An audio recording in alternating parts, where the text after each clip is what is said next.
Ahora estamos en, no sabes lo que es Dari, y estamos con su guía, y además es museóloga, y sabe todo Ah, acerca de la casa con un entusiasmo buenísimo. Vera, le damos la bienvenida. Hola, Vera. Hola, ¿cómo estás? Buenas tardes, ¿cómo están? Estamos acá en el Museo Nacional de Arte Decorativo. Estamos en particular en un salón que es el Salón Comedor.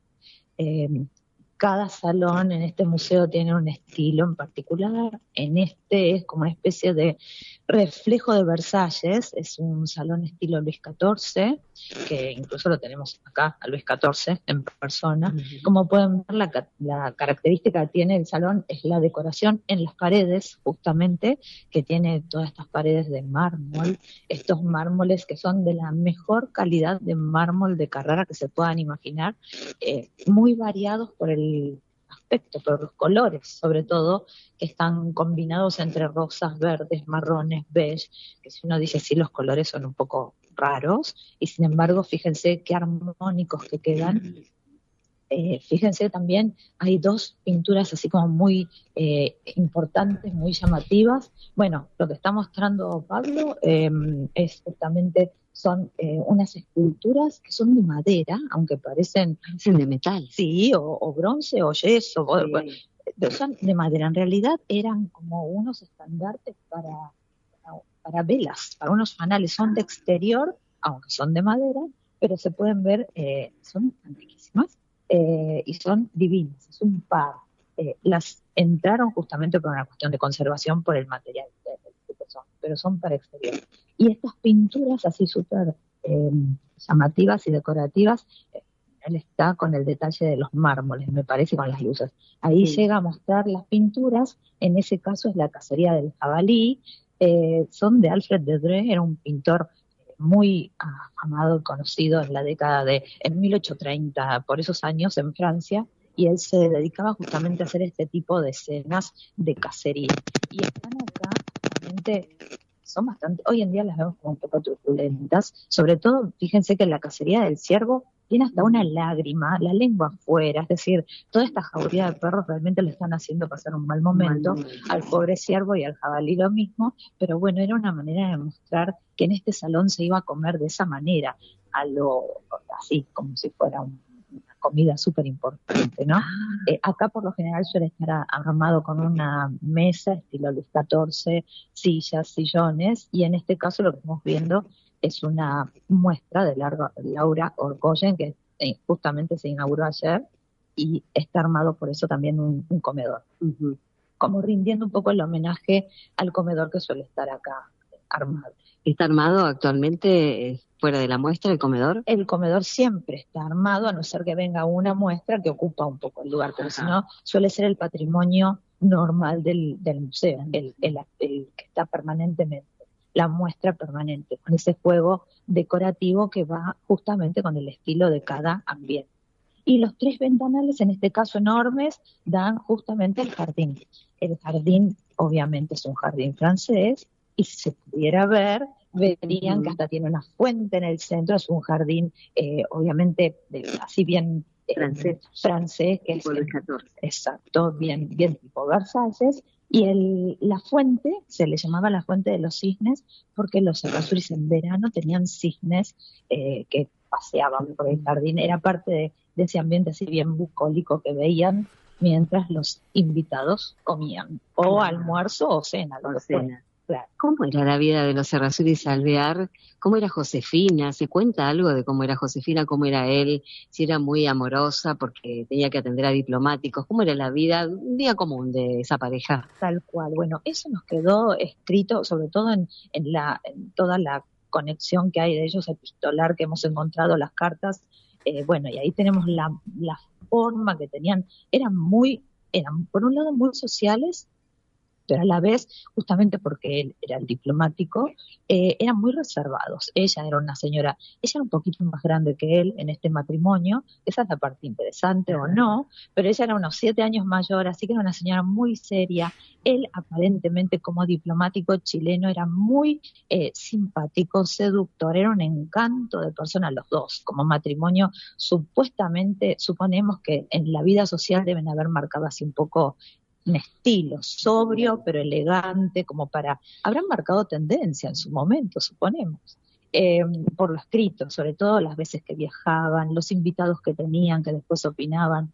Por ejemplo, acá hay unas reseñas de él contando, por ejemplo, tuvieron invitados muy importantes, entre ellos Ana Pavlova, la bailarina justamente rusa, bueno, como en la década justo del 20, y ella vino acá y hay todo un relato de él que quedó escrito y lo tenemos impreso incluso, contando que él salió con ella al jardín y le mostró justamente todo el paisajismo que habían hecho, que es muy bíblico incluso, la selección de las plantas, y él le hablaba y le contaba y le hablaba de él, y de repente la ve y ella estaba, dice él, que mirando fijamente el movimiento de esos cisnes, y él después escribe, se me ocurre que a lo mejor de ahí sacó un poco la interpretación de esa danza famosa que después ella hizo. Incomprobable, pero muy interesante porque quedó escrito por él.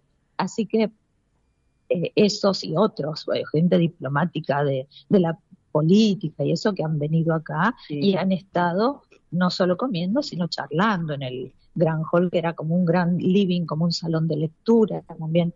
Este que vemos acá a continuación era el jardín de invierno, a continuación después está el salón de baile, que son salones así muy muy atractivos y que ellos usaban con eventos obviamente benéficos, no eran eventos sociales porque se divertían ni nada más, sino que aprovechaban toda esta casa, este palacio, para sacarle como una especie de provecho filantrópico, podríamos decir, porque era como siempre en pos de o ayudar o de generar un interés político, social, bueno, debe haber sido una casa con mucha actividad a pesar de esa seriedad que yo digo. Además vienen a vivir entre el 18 y el 35, que fallece Josefina.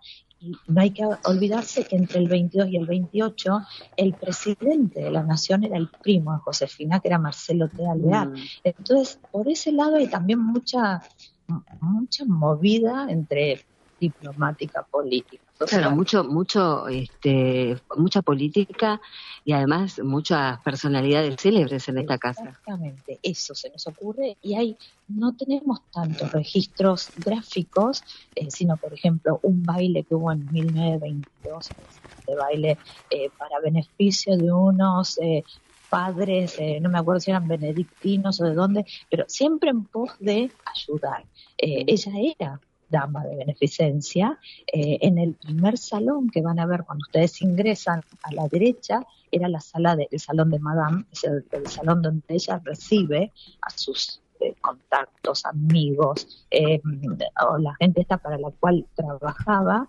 Y bueno, ahí es donde suponemos que ella habrá tenido todos sus encuentros sociales y súper interesantes. Seguro. ¿Había orquesta en vivo? ¿Había pianistas? Había músicos especialmente para estos bailes, el salón de baile cuando se lo utilizaba.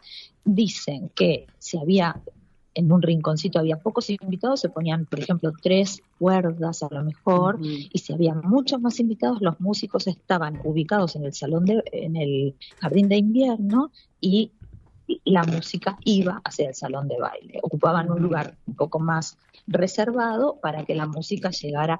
Además, los espacios son enormes y los espejos, y el salón de baile tiene incluso la forma curva, no hay ángulos rectos, entonces ayuda también a la acústica, era toda una... Claro, o sea, se tuvo en cuenta la acústica del lugar. Todo, cada sala cumple una función específica, y cada sala tiene cada secreto necesario. Por ejemplo, que era el salón comedor, estas 2 puertas son las que iban el contacto de los empleados que podían por un ascensor, un montaplatos, ir hacia la cocina que estaba en el segundo piso. Claro. Y ahora hablamos de la cocina, porque la cocina estaba arriba, contrariamente lo que se cree que pensábamos que estaba en el subsuelo, pero no ha quedado nada de registro desde hace muchísimos años. Lamentablemente no, sabemos por planos que la cocina estaba arriba, pero al ni bien se vende el museo y se convierte el palacio y se convierte en museo, y la cocina no sabemos por qué la desarman y no nos quedó nada más que el piso. ¿Por qué decimos lo del piso? Porque el piso es la referencia que nos queda, que es igual a un palacio del mismo arquitecto, que es René Sargent. El mismo arquitecto hizo un palacio que es el Palacio de Comondó, en las afueras de París. Comondó es el apellido de la familia que manda hacer ese palacio, y a diferencia de esa, la cocina está intacta y tiene el mismo piso que este. Es decir, este arquitecto a lo mejor replicó, claro, hacía es un granito con un dibujo muy particular, divino, obviamente, y es exactamente igual al piso del palacio este en París, que está completa la cocina. Así que la cocina, si era igual, era divina. No saben por qué la desarmaron, ¿no? Eso, nada. Al menos yo nunca lo pude saber. Pero la cocina debe haber sido maravillosa. Siempre decimos, si estuviera, sería uno de los lugares predilectos para ir a conocer, tipo Casapoa. Claro. Cuando uno va a Casapoa y dice, a ver cómo son las cocinas, porque uno siempre quiere ver cómo puede haber sido incluso toda esa actividad. Y relacionada con el subsuelo el subsuelo, cuando se hace un museo, se desarma todo para hacer talleres y salas de exposición. Entonces había un montón de pequeños compartimentos. Por ejemplo, había como 3 salas que eran para bodegas, para distintos vinos, para blanco, para tinto y para... Eran para guardar, ¿vieron los baúles tipo los Louis Vuitton de viaje? La gente viajaba a Europa.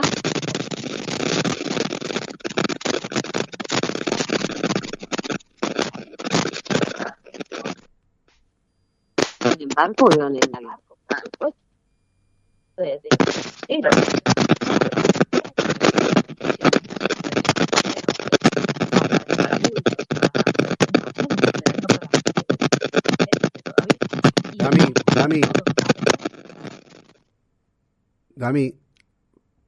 Dami, se escucha muy mal. Te llamamos de nuevo.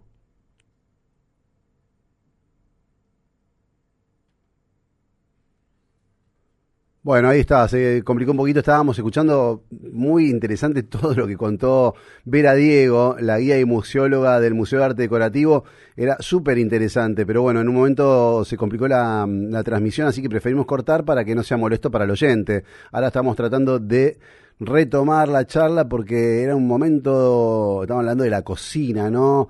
Todas esas cosas que uno no sabe y que solo te puede contar una guía que tiene la historia muy impregnada, ¿no? Estaba contando cosas muy, muy entretenidas de todo lo que tiene que ver con la familia Alvear y Errázuriz que vivieron en el palacio, ahí el palacio que hoy es el Museo de Arte Decorativo. Así que vamos a ver si podemos retomar. Estamos tratando de comunicar nuevamente. Es así, las comunicaciones cuando estamos en vivo, desde otro... Ahí está, ya está. Dami, ¿estás ahí? Dami, ¿estás por ahí? Bueno, me escucha, me dice... ¿Me escuchás ahora? Te escucho perfecto, Dami, ahí está perfecto. Dale, retomá, sí. Bueno, estábamos hablando... Ahí está perfecto. Te digo dónde tenés que retomar para que vuelva Dale, Nora a charlar, Vera a charlar un poquito, es la parte Vera. Sí. de las cocinas, están en la cocina. En la cocina. Bueno, que nos contaba Vera que no quedó nada de las cocinas y no hay un motivo específico porque data de muchos años, pero nos explicaba algo muy particular del piso, que con otro piso de otro lugar, de otra cocina, del mismo arquitecto, ¿verdad, Vera? Así es. La cocina, que fue totalmente desarmada, desmantelada, en cuanto esto se convierte en museo, el único referente que nos queda es el tipo de piso que tiene, porque es muy parecido al piso de un palacio en las afueras de París, que se llama el Palacio Comondó. Comondó es el apellido de la familia dueña de este palacio, hecho por el mismo arquitecto, que es René Sargent, y el piso es igual al de ese palacio, que es un granito de un diseño en particular entre blanco y negro, pero no es un damero, hace flores, hace dibujitos geométricos, y es lo único, es decir, en París, en ese palacio, entonces suponemos que la cocina era igual a esa, porque al coincidir también el tipo de piso, seguramente este arquitecto utilizó el mismo criterio para una cocina que allá que acá. Toda la construcción de acá, de este palacio, vino por barco también. Entonces, nada hecho acá, todo es traído desde Los mármoles los trajeron también. todo. El tema de los mármoles es algo muy particular porque durante la pandemia, una de las vueltas que vinieron a ver cómo estaba todo, una de las personas encargadas de controlar, vieron que había como una pérdida vacío el museo y enseguida se pusieron en campaña para restaurarlo. Era en un rincón por allá, para lo cual hubo que desmantelar los bloques de mármol que se ven los cortes en algunos lados y hubo que desmantelarlo, y cuando lo sacaban, detrás de cada bloque todavía estaba el número y la letra de cada pedacito de bloque de mármol. Entonces ahí suponemos que cuando lo armaron esto en esos planos habrán tenido todas esas indicaciones, así como una gran grilla para saber dónde poner cada parte, cada bloque, donde correspondiera. Esta es muy, muy impactante justamente por eso, además de los detalles, ¿no? Los detalles, por ejemplo, en las puertas. Fíjense que la talla de las puertas de este lado no es igual a las de las puertas que dan al otro salón, que es otro, exacto, al gran hall, que es, por ejemplo, una muestra de escenas de cacería, de caza, en los sobrepuertas, son diferentes aquel, pero todos son emblemas de la casa. Entonces, todo es simbólico, todo acá tiene algún mensaje, la parte de las puertas, de las tallas, los mármoles. Y vemos mucha cacería, ¿no? Eso significaba como poder, de alguna manera. Alta alcurnia, ¿no? Se nos ocurre eso. Por eso en esta mesa no se iba a tomar una sopa o a comer unas frutas y nada más. Seguramente las comidas iban a ser así. Opulentas, como ciervo, jabalí, cosas así como muy, muy... Qué extraño, ¿no? Acá en Buenos Aires eso, los traerían también. Yo creo que toda esta gente que era terratenientes, también había como una asociación a toda esa... ¿Se acuerdan que ella es José? Nieta de Carlos María de Alvear, que es toda esta gente patricia y todos estos apellidos así como de gente que al tener estas ganancias en un país agroganadero en ese principio del siglo, bueno, todas esas ventajas se veían reflejadas en esta opulencia justamente, ¿no? Claro, sí.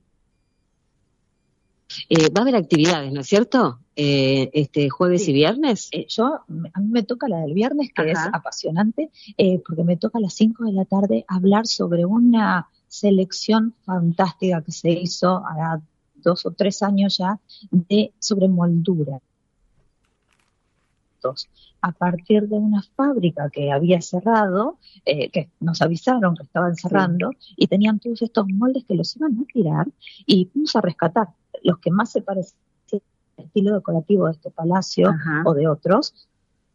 Rescatamos todos e hicimos como una reserva visitable, y es la que vamos a recorrer en ese segundo piso, que están en un lugar bastante intrincado, bastante así, como un pasillo y cosas medio, porque hay que ir al segundo piso, que es el lugar, acuérdense, donde estaban los empleados de toda esta gente, era donde vivían entre 26 y 30 empleados que había permanentemente para atender a esta familia de 4 integrantes, pero bueno, ahí están colgados y están por cronológicamente...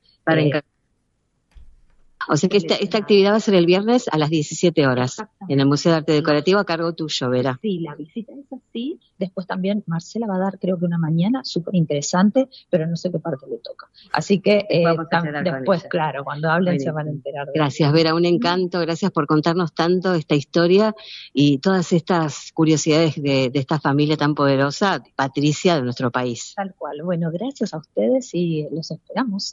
Yo al menos el viernes a las 5. El viernes a las 5 estamos por acá. Gracias. Muchas gracias.